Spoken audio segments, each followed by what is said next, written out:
I'm Jen Taylor Skinner, and this is the Electorette. On this episode, I have a conversation with Cynthia Choi, the co-executive director of Chinese for Affirmative Action.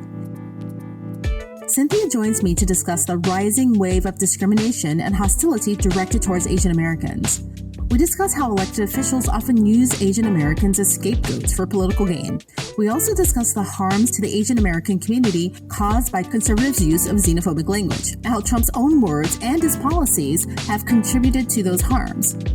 So without further ado, here is my conversation with Cynthia Choi. Cynthia Choi, welcome to the podcast. Thank you for having me. Appreciate it. So the president and several conservatives, they've repeatedly referred to the coronavirus as, the Wuhan virus or the Chinese virus. And they've been corrected several times by, activists and by journalists. And, I remember on one of those occasions, the president shot back and said that, he wasn't being a racist.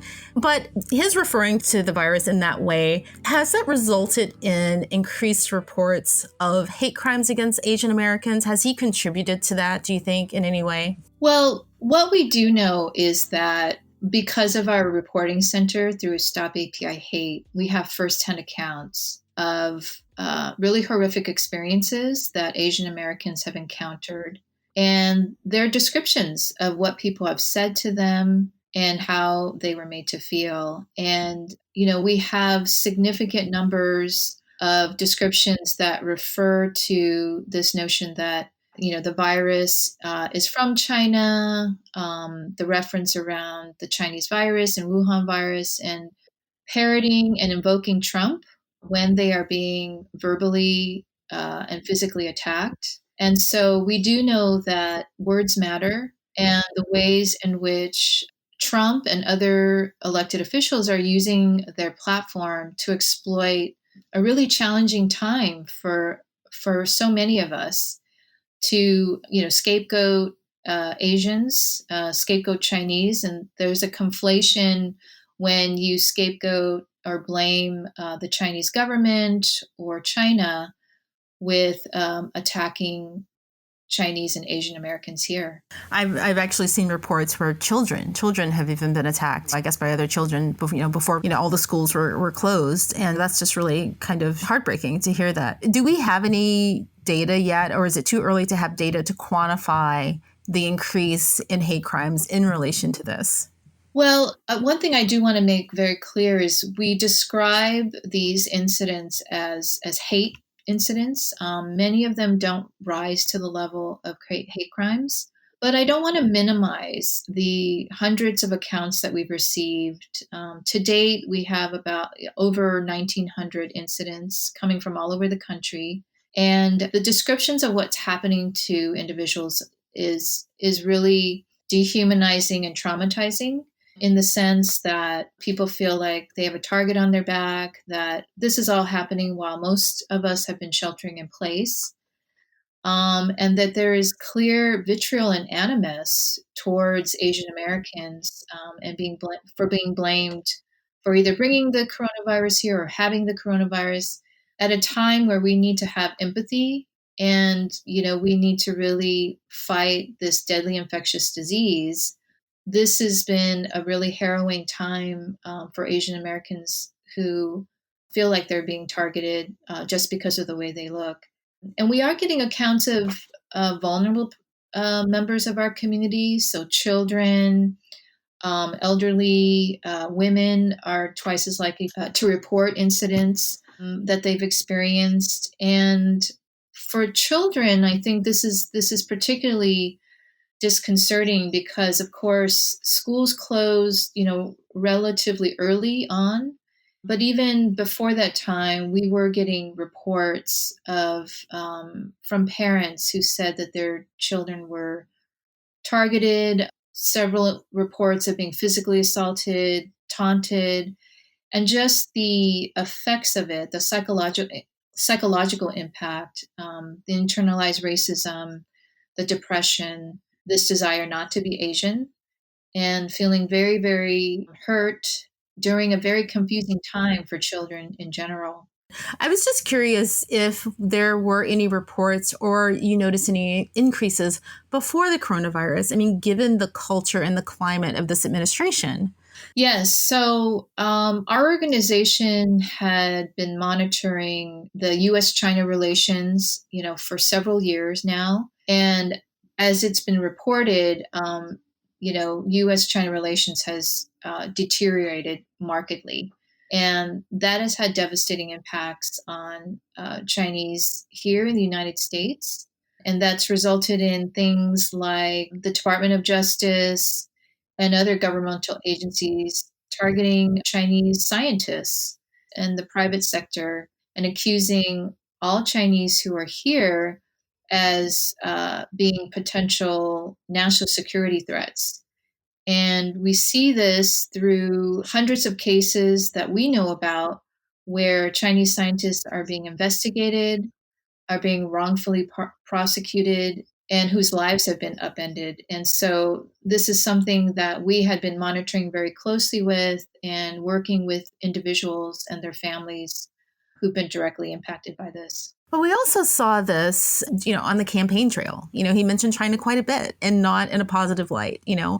I think a lot of the focus was on the relationship with Mexico, but he did mention China quite a bit. And it was clear that he may go in this direction. Yeah, no, it's very clear that the anti-China efforts, and I would say it's a concerted, orchestrated campaign to paint China as the enemy and to certainly point the finger at China as a way to deflect from his own administration's mismanagement of this pandemic. But as you pointed out, there has been a concerted effort to paint China as an economic threat, as a national security threat, long before that. So, you combine all those factors, it's clear that China is being painted as the enemy. And I would say that this is not just the Republican Party. We certainly are seeing other elected officials do the same. And I think that it's disconcerting that we have elected officials who are kind of playing into this this framework and this narrative, and it certainly is become a bipartisan effort. Although we can see that the Republican Party has doubled down on this and is clearly, gone through great lengths to create talking points and to emphasize the fact that they need to keep pointing at China as the reasons why we're in the situation that we're in today. I'm afraid to ask whether there are instances you're referring to outside of the Republican Party. Have there been Democrat elected officials who are, playing this game? Yeah, I mean, I'm not afraid to say that in response to the Trump administration claiming that Biden was soft on China, Biden did a counter ad, basically playing into that and suggesting that he was not soft in China. And you should really actually check out that ad because it does nothing to point the fact that this is xenophobic and that it is a distraction from the failures of this administration. But again, really just played into the hands. And I think we've had, a number of folks weigh in that said, Biden was trying to, out-Trump Trump, right, in terms of his anti-China framing of these issues. And so what I'm concerned about, I'm certainly not saying that the Republican and Democratic Party are one and the same, but I think that this is clearly not just a GOP issue, which is why it's very important for us as a community to hold any elected official accountable when they use this time to exploit the situation to gain political points. That's not something that we're going to accept. Yeah, no, and you shouldn't. And, actually, now that you mention it, I do remember seeing that ad and it was a bit confusing to me because, first of all, it doesn't seem like a smart political move. And again, I'm with you. I'm not equating Democrats to Republicans. I would never do that because Right. it's, apples and oranges, right? But I did see that and I wasn't really sure what the purpose of that was. Right. And, coming from you, I guess it's kind of clear now. But the same thing isn't happening right now. For instance, sorry, I'm going off on a bit of a tangent because I'm just thinking about it, thinking out loud, with the whole Black Lives Matter protests that are happening across the country because of the murder of, George Floyd. They aren't trying to out-Trump Trump in that way. Right. So Right. Yeah, I'm not really sure what's happening there, right? I mean, are they just kind of taking the Asian American community and the voting bloc for granted? Well, I certainly feel as though there's been a general consensus from Asian Americans that the Biden ad was alienating and missed an opportunity to counter the anti-China rhetoric with one that really speaks to the time that we're in, and that the otherizing and scapegoating of Chinese Americans is a direct result. The backlash and the anti-Asian hate, the rise in anti-Asian hate, is a direct result of this type of rhetoric. And so it was a missed opportunity, right, for their campaign to put out values around a more inclusive and multicultural democracy. And again, it was extremely disappointing and, really, again, a missed opportunity to stand out. Yeah, but unfortunately, this isn't really new in America, right? I mean, there have been other patterns throughout history. There were internment camps, right? Right. And there was the focus on Asian Americans during the bubonic plague. Well, as you pointed out, this is not new. This has been our experience since the first arrival of Asians to the United States. And of course, we all know about the Chinese Exclusion Act, really the first immigration policy that excluded an entire ethnic group, to the internment and different waves of whether it was public health to economic crises where Asians and immigrants have been scapegoated. So this is in part why we started Stop API Hate, because we knew this was coming and we wanted to document so we could understand the extent and magnitude. And because we know that the interpersonal violence and attacks will ultimately lead to policies that will ultimately harm our communities in the name of national security, in the name of public interest. And so these are the things that we as a community are organizing around. And we have lots of lessons to draw from, including what happened to parts of our community post 9/11. And so we have a national security apparatus, for example, that really is racial profiling us, surveilling us, and undermining our civil liberties and civil rights.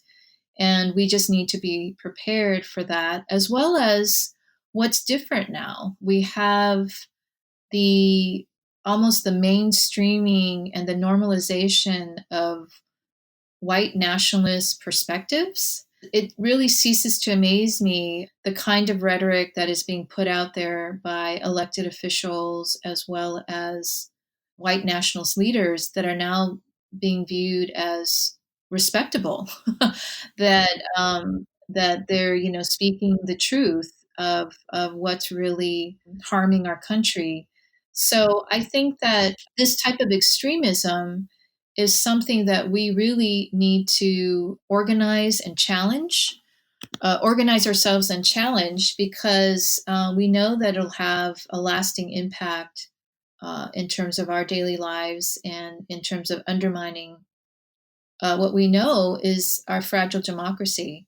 So it is very disconcerting, and we are seeing that as we're leading up to the national elections, that this type of rhetoric and framing and scapegoating has already led to policies such as the temporary ban on immigration. It's something that we all should be concerned about, and not just Asian Americans. Yeah, I agree. And I remember after 9/11, the climate is very similar in a lot of ways, right? I'm curious about, the Trump administration has been going in this direction, before the coronavirus.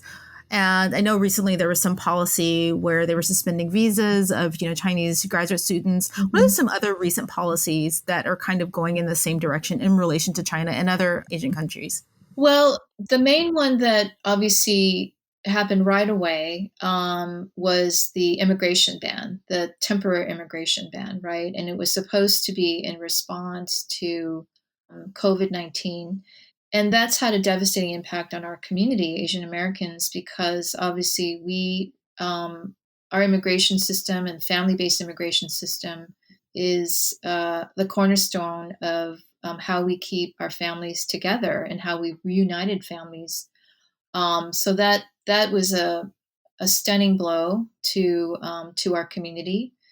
And as you mentioned, the proposed legislation that would cancel visas for Chinese students, researchers, or graduate students and researchers, a lot of us are calling this the new Chinese exclusion era, because of course, if you think about the Chinese Exclusion Act, there were a series of proposals that were put into place and orders, executive orders and policies that were proposed during this time that really led up to the final act of the Exclusion Act.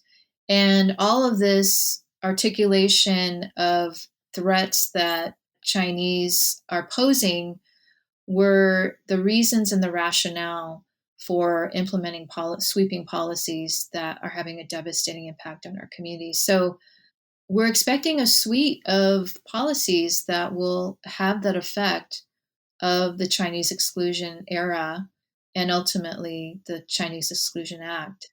So this again, I think, has been in the works for quite some time. And of course, using this emergency crisis that we're undergoing now is being exploited to advocate for that.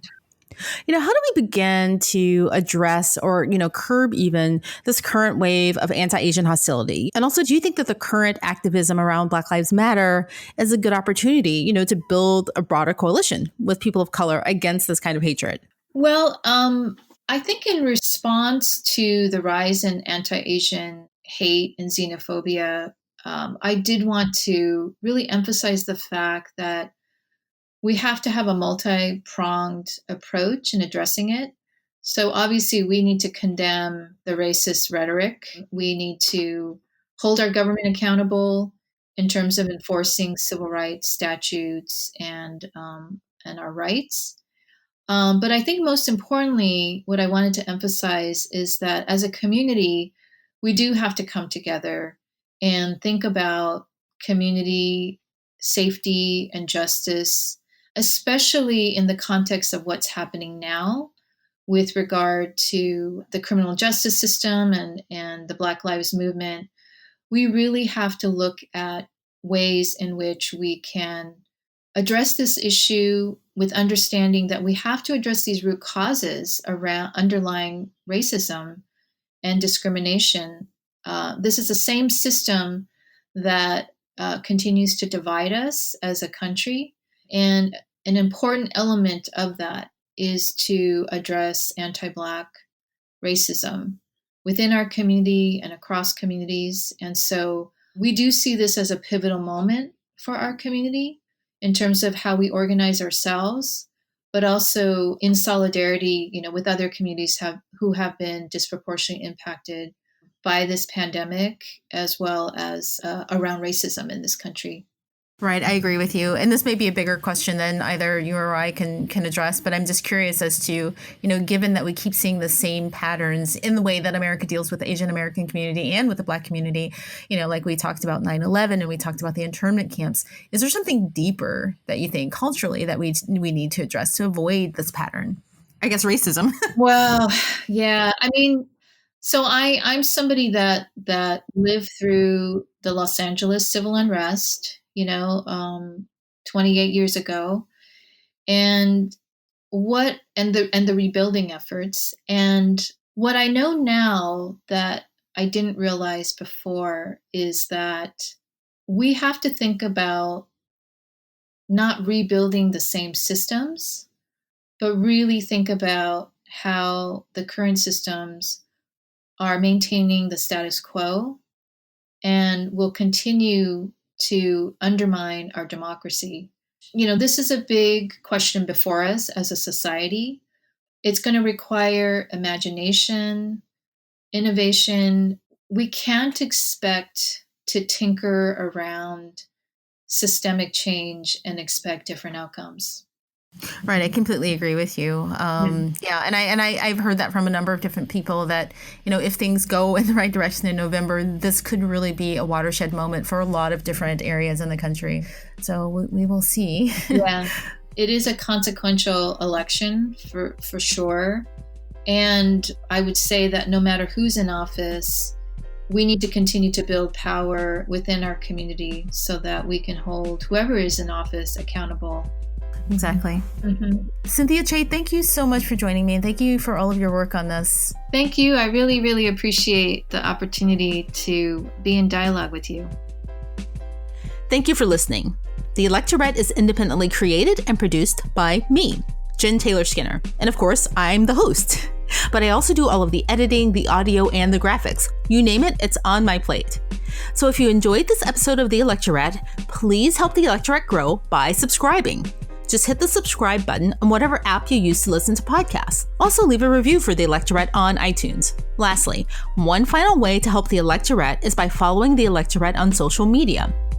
That's @Electorette on Facebook, Instagram, and Twitter. Thanks again for listening, and until next time, keep up the good fight.